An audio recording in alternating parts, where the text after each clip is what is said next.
noite a todos, sejam bem-vindos. Nós estamos quase chegando às 19h30. Boa noite a todos, sejam bem-vindos. Nós estamos chegando aqui às 19h30. Falta alguns instantes apenas para nós começarmos a nossa transmissão. Agradeço a todos os que vão participar conosco, ao Grupo Assistencial Espírita Flores de Jesus, na pessoa da Márcia, excelente trabalhadora que nós conhecemos na Rádio Web Fraternidade e que vem realmente semeando as flores de Jesus pelos caminhos. Nós fomos convidados por ela e nos sentimos honrados por esse convite. Nós gostaríamos de ter conhecido a casa antes dessa oportunidade, mas infelizmente não deu certo por causa desse isolamento, desse período que nós estamos vivendo. Mas aqui estamos nós para refletirmos sobre uma lição do livro Caminho, Verdade e Vida, que eu vou fazer a leitura. Depois dessa leitura nós faremos a prece de início, depois faremos os comentários e no final, tradicionalmente, nós faremos a prece de encerramento, agradecendo a atenção, agradecendo a participação, agradecendo a todos esses corações que estarão sintonizados, estarão ligados, estarão conosco durante essas reflexões. Então vamos à leitura. Do livro Caminho, Verdade e Vida, lição de número 159, a quem segues. Mas vós não aprendestes assim a Cristo. Isto está na carta de Paulo aos Efésios, capítulo 4, versículo 20. Mas vós não aprendestes assim a Cristo. E o comentário do Emmanuel. O homem, como é natural, encontrará diversas sugestões no caminho. Não somente no plano material receberá certos alvitres tendentes a desviá-lo das realizações mais nobres. A esfera invisível, imediata ao círculo de suas cogitações, igualmente pode oferecer-lhe determinadas perspectivas que se não coadunam com os deveres elevados que a existência implica em si mesma. Na consideração desse problema, os discípulos sinceros compreendem a necessidade de sua centralização em Jesus Cristo.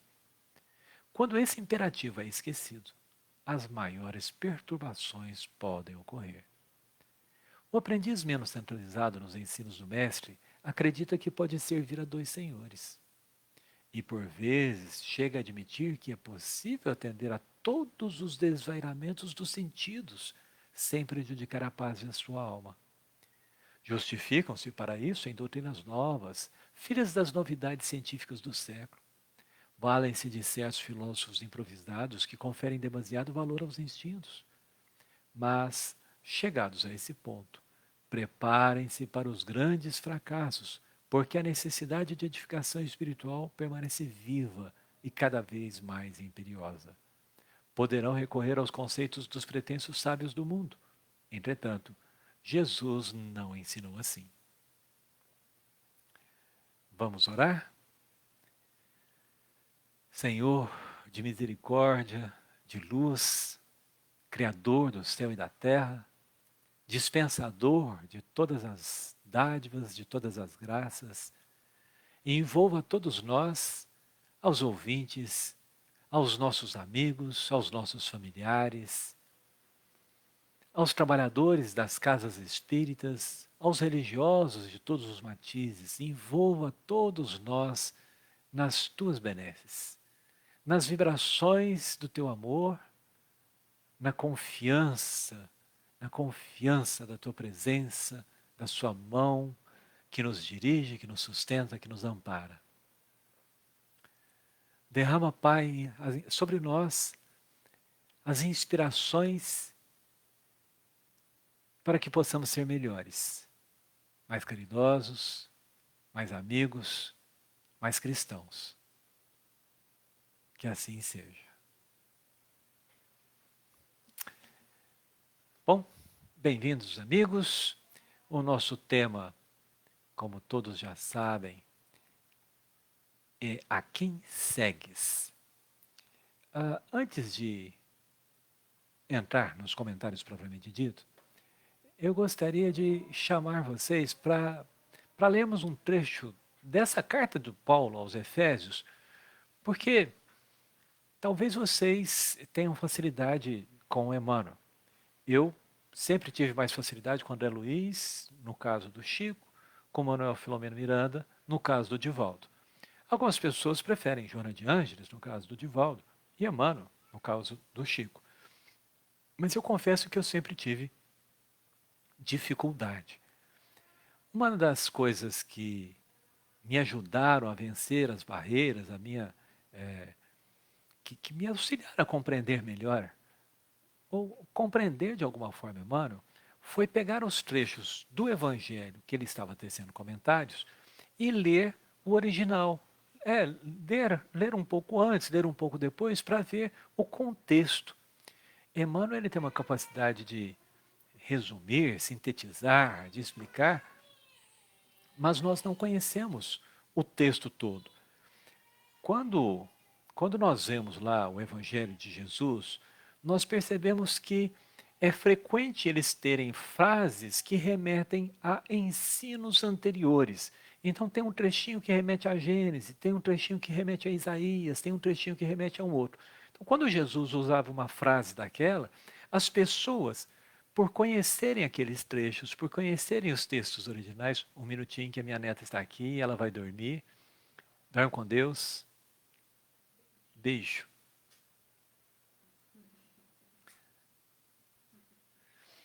Então, quando ele usa essas frases, o público, eles entendem melhor o que Jesus está explicando, porque contextualizam. Ah, ele está falando lá do Gênesis. Ah, ele está falando do Deuteronômio. Ah, ele está falando de Isaías. E quando ele está falando de Isaías, ele está falando também de um determinado momento. Ele está falando dos Salmos, ele está falando de Salomão, ele está falando do Antigo Testamento, e as pessoas lembram da história, a pessoa lembra do contexto e compreende o resto que ele está dizendo. Então é como se fosse a continuação de uma conversa. Às vezes, ao ler Emmanuel, eu olhava para o texto e pensava assim, mas como é que ele está entendendo? De onde que ele está tirando isso para chegar a essa conclusão desse pedacinho? Porque eu não conseguia entender a conexão da explicação do Emmanuel com o trecho do Evangelho. E como eu trabalho muito com lógica, eu sou muito lógico, se me falta uma chave, a cabeça entra em parafuso, né? Não, de onde que ele tirou isso? Foi então que eu comecei a ler os originais, né? O texto maior. E ao ler o texto maior, as coisas melhoraram, porque fica muito claro que Emmanuel realmente está muito dentro da carta, está muito dentro da explicação do texto geral. Então ele está reforçando o que já está na carta. Eu vou ler um pedaço da carta, começando no capítulo 14, o versículo que nós estamos estudando, Caminho, Verdade e Vida, ele é o versículo 20. Então eu vou começar no versículo 14. Então olha só, tem a introdução anterior, fala sobre algumas coisas. Eu sugiro que depois vocês leiam a carta, esse capítulo inteiro, porque ele é muito, muito bacana, muito bonito, que é o capítulo 4. Mas eu vou começar no versículo 14. Para que já não sejamos meninos vacilantes, nem nos deixemos rodopiar por todo o vento de doutrina, pela malignidade dos homens, pela astúcia com que induzem ao erro.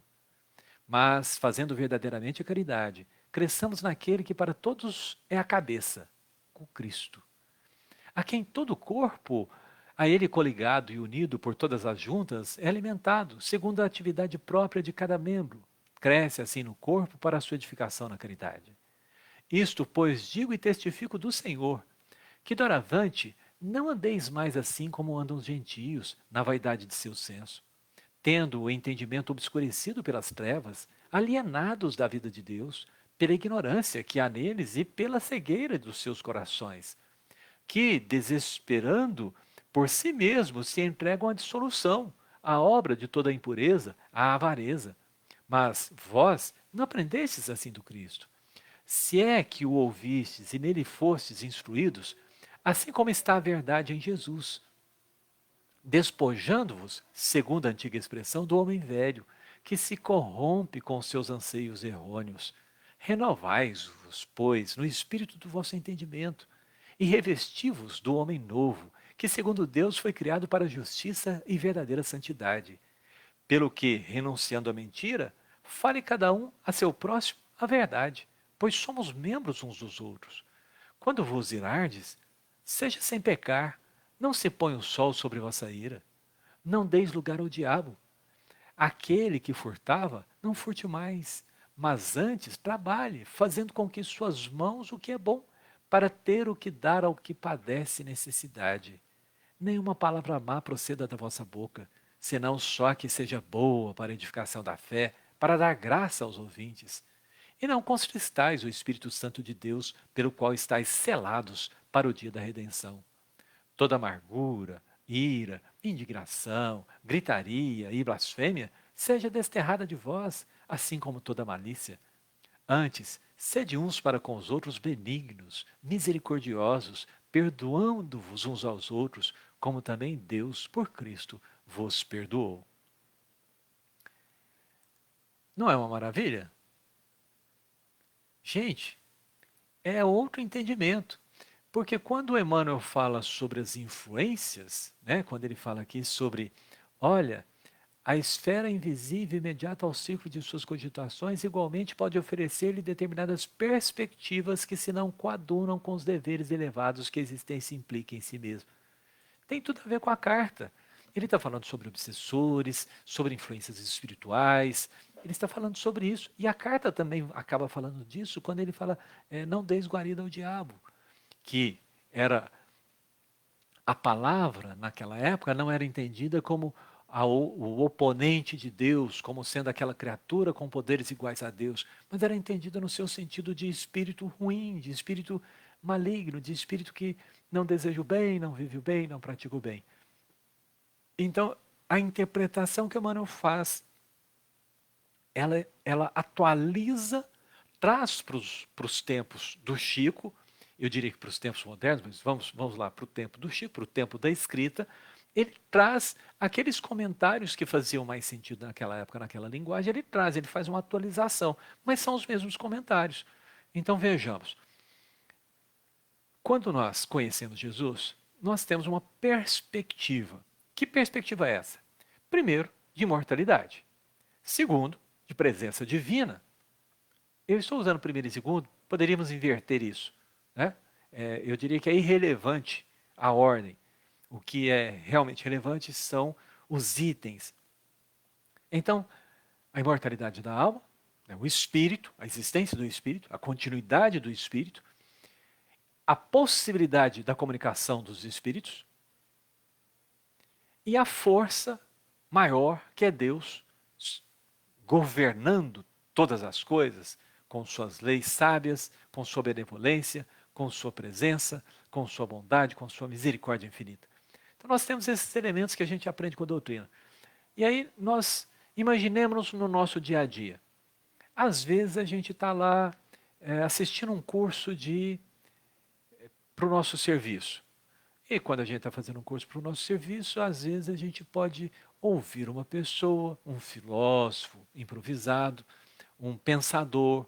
E esse pensador pode, por exemplo, sugerir para nós que a escravidão seja uma coisa válida. Vocês estão pensando assim, nossa, que absurdo que o Manuel está fazendo. Regridam 150 anos no tempo. Nós éramos cristãos, nós já tínhamos o Cristo na época, e nós já tínhamos essas lições, essa carta aos Efésios, nós já tínhamos elas, como cristão. E, no entanto, nós aceitamos a escravidão. Nós aceitamos que tinham seres que não foram criados por Deus, ou foram criados para servir a outros homens. Onde que nós vimos isso? De onde nós tiramos isso? Senão de dar ouvido aos homens, à malignidade dos homens. Como assim malignidade? A esse exercício do egoísmo e do orgulho, que permite nos avaliarmos como melhores que os outros, que permite nos escravizar os outros. Está fazendo sentido? Está ficando mais claro? Sim, espero que sim.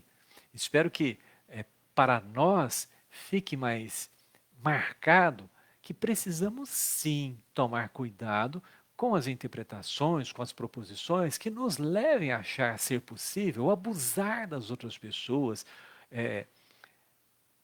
roubar delas a vida, a esperança, a liberdade, as possibilidades, roubar delas e passar ileso. Sabe, nós conhecemos a regra que Jesus nos dá, a cada um segundo suas obras, que nós colheremos os frutos conforme a nossa semeadura, que um é que planta, o outro é que colhe, e que aí a gente tem que trabalhar para poder colher. É que se a luz que há entre nós, né, os olhos são a janela da alma, aqui nós temos a luz. Se essas luzes forem trevas, quão grande a treva que há dentro de vós. São ensinos que Jesus vem trazer para nós, para que a gente olhe para as situações e avalie-as com o critério cristão. E qual é o critério cristão? É não mentir, é não roubar. Os 10 mandamentos, olha só onde que Paulo está fazendo uma reflexão, voltando lá nos 10 mandamentos. Não matar, não roubar, não prestar falso testemunho, não cobiçar. Então é um reforço para lições antiquíssimas que vira e mexe nós interpretamos, nós torcemos, entortamos essas lições e a partir desse desentendimento, desse obscurecimento, que é o termo que ele vai usar, as trevas se fazem em torno de nós. E a partir dessas trevas, quem anda em treva cai no abismo, quem anda em treva cai no buraco, se machuca, tromba. Nós precisamos de luz para caminhar. Nós precisamos de clareza de entendimento para a gente poder tomar as nossas decisões, para podermos fazer as coisas. E essa clareza nós vamos encontrar no aprendizado que nós realizamos com Cristo. No aprendizado, olha que maravilha a afirmativa de Paulo. De Paulo, que Emmanuel está estudando para nós e conosco. Vós não aprendestes assim com Cristo. Nós estamos convivendo com Cristo, Jesus é o nosso mestre. Nós temos convivido com seus ensinos, temos buscado estudá-los. Então, se nós estamos fazendo isso, nós estamos aprendendo com Ele. E se nós voltarmos lá no Evangelho, tem uma lição que fala assim: aprendestes o que foi dito aos antigos, não matarás. Eu, porém, vos digo que aquele que se irá contra o seu próximo merecerá ser condenado no juízo. Aprendestes o que foi dito. Olha só, aprendeste com Moisés. Nós aprendemos com os profetas. Nós aprendemos com aqueles anteriores ao Cristo. E vem Jesus fazer uma nova proposta de aprendizado para nós. Então, com Jesus, nós começamos uma nova fase. É como se nós tivéssemos mudado de série. Nós estamos numa nova série agora. Entramos nessa nova série, nós entramos na universidade, nós saímos da escola, atingimos a maioridade, que é a capacidade de amar, e entramos nessa nova fase, e nessa nova fase nós aprendemos com Jesus o quê? A não ser falso, a não mentir, a não roubar, a não trair, a não ser avarento. Nós aprendemos todas essas coisas. Mas veja o que nós fizemos nas nossas encarnações anteriores. Nós invadimos cidades, nós destruímos vilas, nós saqueamos, nós matamos pessoas, nós patrocinamos a escravidão dos índios, dos negros, dos brancos, das pessoas de outros povos. Nós patrocinamos todas essas coisas, sustentados por ideias que nós escolhemos ouvi-las. Por exemplo, nós, num dado momento, começamos a falar que o rei era uma escolha divina, que o rei ele estava em conexão com Deus e ele era a voz de Deus na terra. Onde que nós vimos isso? Com quem nós aprendemos isso? Não foi com o Cristo. E pode parecer a vocês que eu estou falando de coisas que não existem mais. Mas enganam-se. São coisas extremamente atuais. Nós ainda hoje damos preferência àqueles autores, àqueles escritos que de alguma forma reflitam nossos desejos.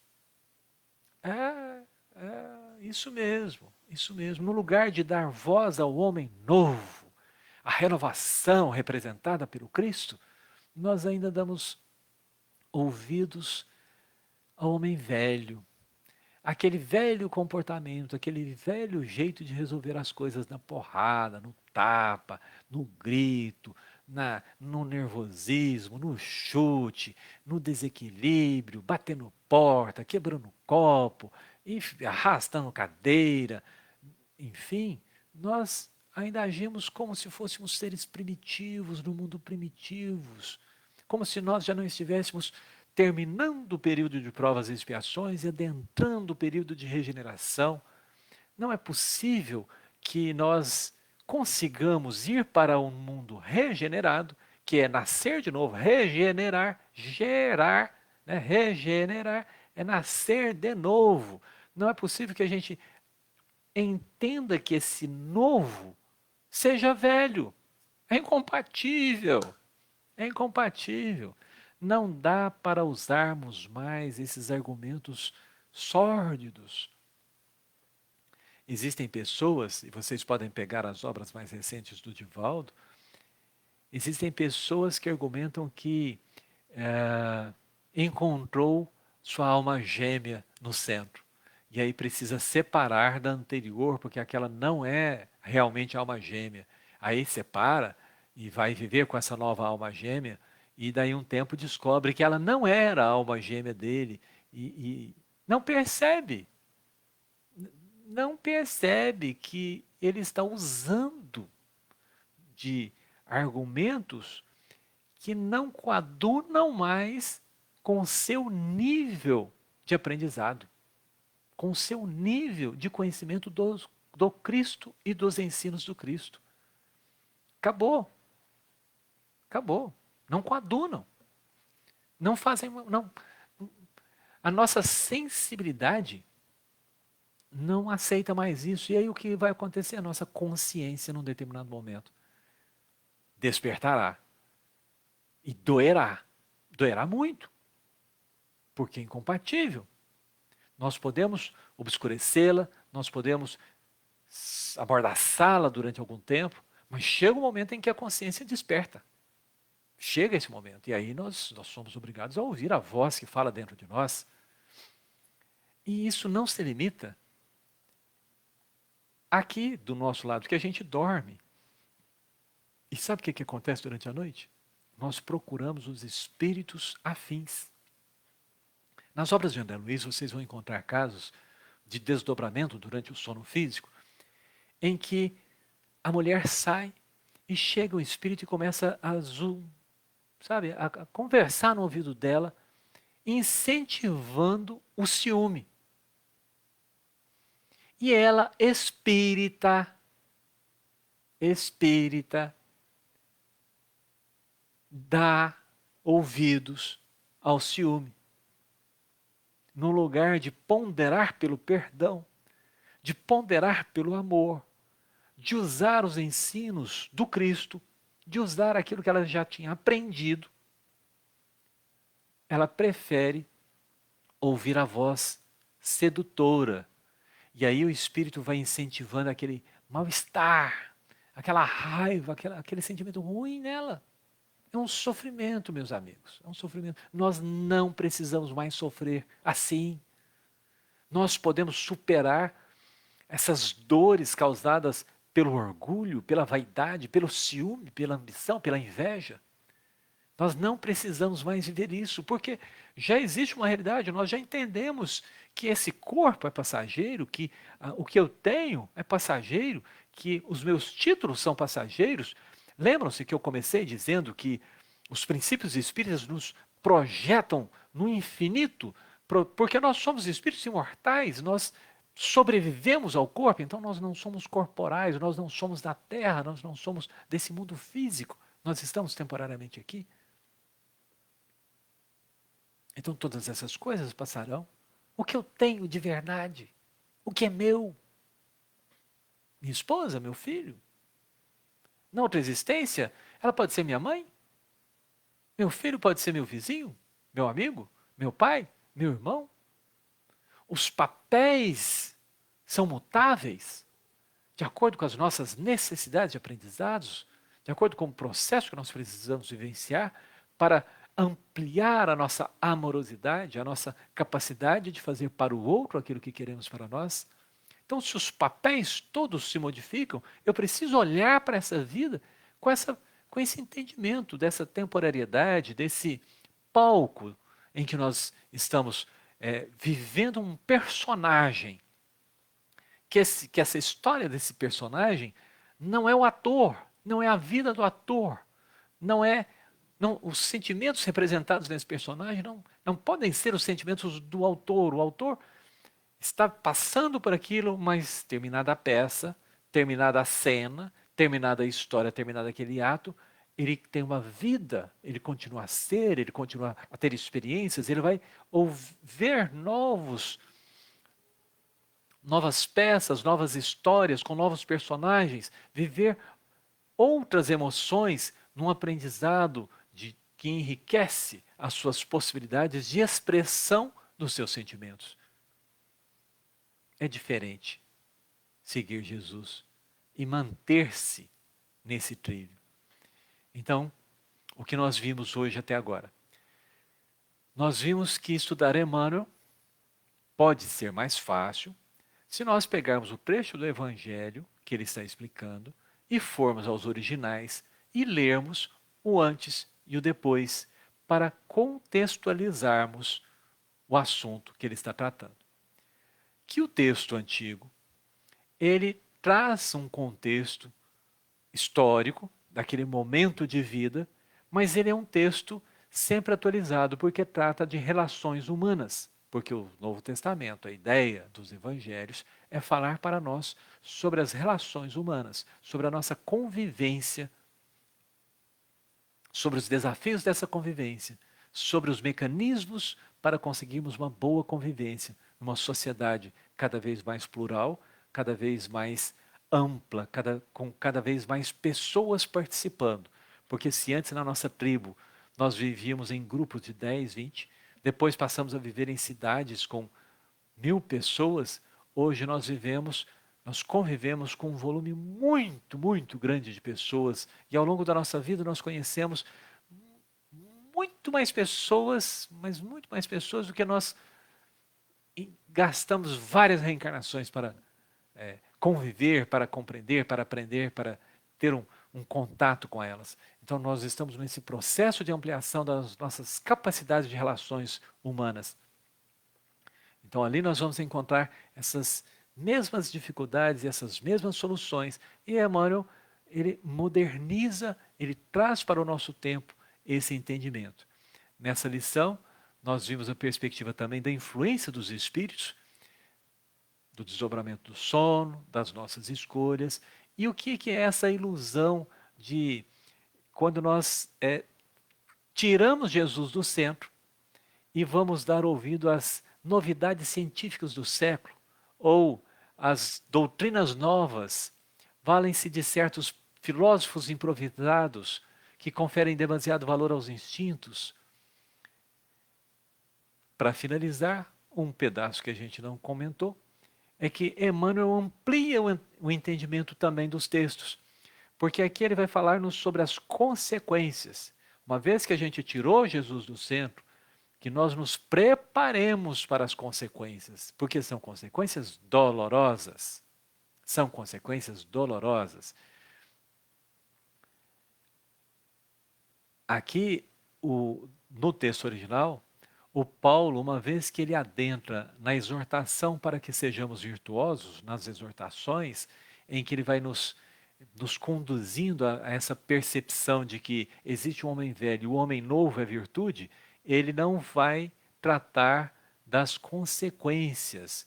E o Emmanuel ele vai falar assim, olha, existe consequência. O que você está fazendo, põe a mão na consciência, presta atenção, acompanha aí, porque existe consequência. E a consequência é de sofrimento, porque todo distanciamento das leis divinas exige que nós percorramos o caminho de volta. Exige que nós corrijamos o que nós fizemos de errado. É tipo assim, eu pego meu celular, eu estrago meu celular, eu posso querer, posso desejar que ele volte ao normal, mas ele não vai voltar ao normal sem o meu trabalho. Ele vai me custar, né? Porque às vezes a gente não vê isso. Você está num relacionamento bacana, está convivendo com uma pessoa e de repente você quebra o relacionamento. Você estraga o relacionamento, né? Você tira da pessoa a capacidade de confiar em você. Quando nós fazemos isso, nós estragamos, depois nós vamos ter que consertar, e consertar dá trabalho. Destruir é rapidinho. Nossa. Gente, pega um carro, sai e bate num poste, rapidinho. Vai trabalhar para comprar um carro. Construir é trabalhoso. Destruir, às vezes basta cruzar os braços. Então Emmanuel vem nos chamar a atenção que, olha, tirou Jesus do meio, pôs um filósofo, pôs uma doutrina qualquer, pôs seu amigo, tudo bem. Só que vai ter consequência, porque está errado. Qualquer coisa fora das leis divinas é errado.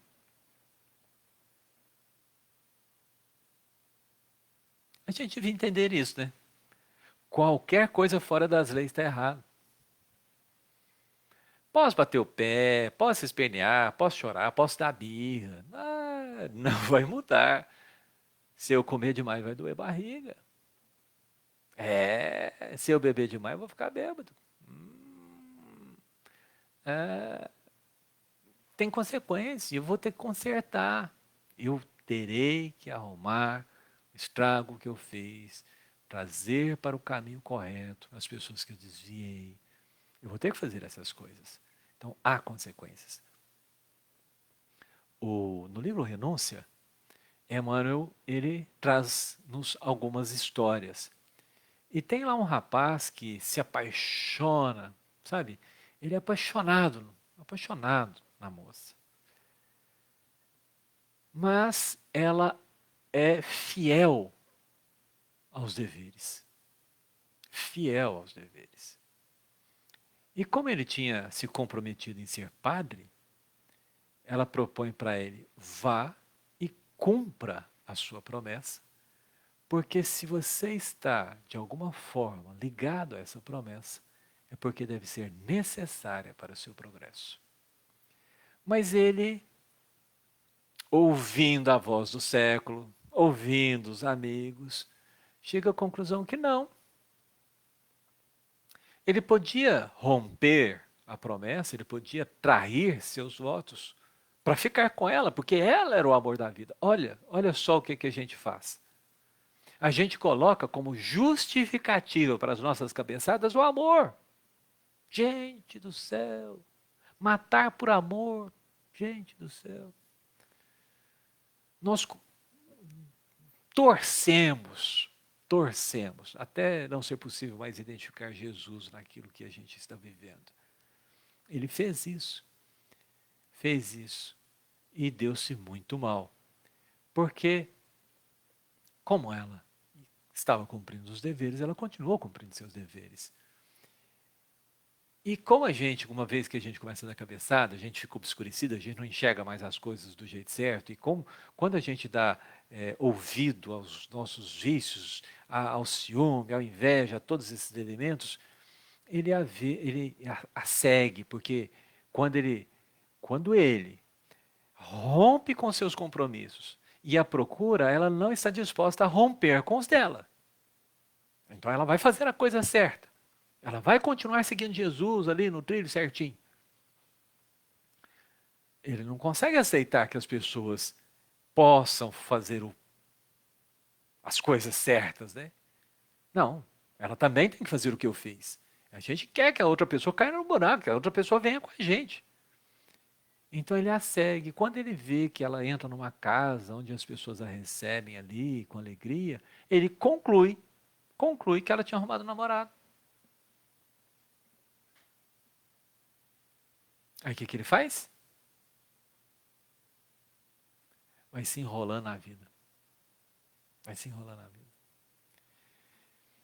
Não era para ele casar, ele casa. Como a mulher que ele casou não tinha nada com ele, quando ela encontra o gajo dela, quando ela encontra o homem dela, o que ela faz com ele? Põe um chifre na cabeça dele. Quando ele descobre que foi traído, ele fica indignado. O que ele faz? Entra para a Inquisição para poder perseguir a ela e a ele. Olha só. A gente vai, sabe, vai descendo, né? Vai se chafurdando no, num obscurecimento, quando a gente escolhe essas ideias contrárias ao perdão, ao amor, à vivência do Evangelho, aqueles ensinos que nós aprendemos com Jesus. Bom, a história não acaba aí. Eu sugiro que vocês leiam o livro Renúncia e vejam o quanto nós podemos cair quando nós tiramos Jesus do centro e colocamos a ilusão, o orgulho, o egoísmo no centro. Quando nós nos colocamos no centro. Nós devíamos nos amar mais. Nós devíamos nos amar mais. Nós realmente devíamos nos amar mais. Cuidar mais de nós. Sabe? E cuidar de nós, ser caridoso conosco. Fazer o bem para nós. Fazer o bem não é satisfazer as nossas vontades ou atender às nossas loucuras. Fazer o bem para nós é perdoar, é amar, é ser bom, misericordioso. É seguir as recomendações de Paulo na carta aos Efésios. Renovai-vos, pois, no espírito do vosso entendimento. Revesti-vos do homem novo, que segundo Deus foi criado para a justiça e verdadeira santidade. Pelo que, renunciando à mentira, fale cada um a seu próximo a verdade. Quando irardes, seja sem pecar, não se põe o sol sobre vossa ira. Não deis lugar ao diabo. Aquele que furtava, não furte mais, mas antes trabalhe, fazendo com suas mãos o que é bom, para ter o que dar ao que padece necessidade, trabalhar pelo outro. Nenhuma palavra má proceda da vossa boca, senão só a que seja boa para a edificação da fé, para dar graças aos ouvintes. Não contristai o Espírito Santo de Deus, pelo qual estáis selados para o dia da redenção. Toda amargura, ira, indignação, gritaria, blasfêmia, seja desterrada de vós, assim como toda malícia. Antes, sede uns para com os outros benignos, bondosos, misericordiosos, perdoando-vos uns aos outros, como também Deus, por Cristo, vos perdoou. Meus amigos, terminamos aqui nossos comentários, agradecemos a atenção, agradecemos o carinho, as preces, agradecemos a inspiração dos espíritos que estiveram conosco e queremos rogar que esses bons espíritos possam visitar os lares de todos os ouvintes, levando a cada coração a esperança de dias melhores, a confiança na vitória do bem, a certeza da presença divina na vida de todos, em toda parte, não só na Terra, mas nesse universo infinito que nós conhecemos, nessa Via Láctea cheia de estrelas e mundos, mundos felizes, mundos melhores do que os nossos. Desejamos, Senhor, que haja paz em todos os corações. Que todos nós, como humanidade, vençamos os nossos defeitos, superemos as nossas fragilidades, encontremos essa luz maravilhosa que está reservada para nós, dentro de nós, Que sejamos esse homem novo, essa mulher nova, benigna, amiga, essa pessoa que perdoa, que ampara, que é feliz pelo bem que faz, que está disposta a amar e sofrer com o Cristo. Que assim seja. Boa noite a todos, um grande abraço, fiquem na paz do Cristo.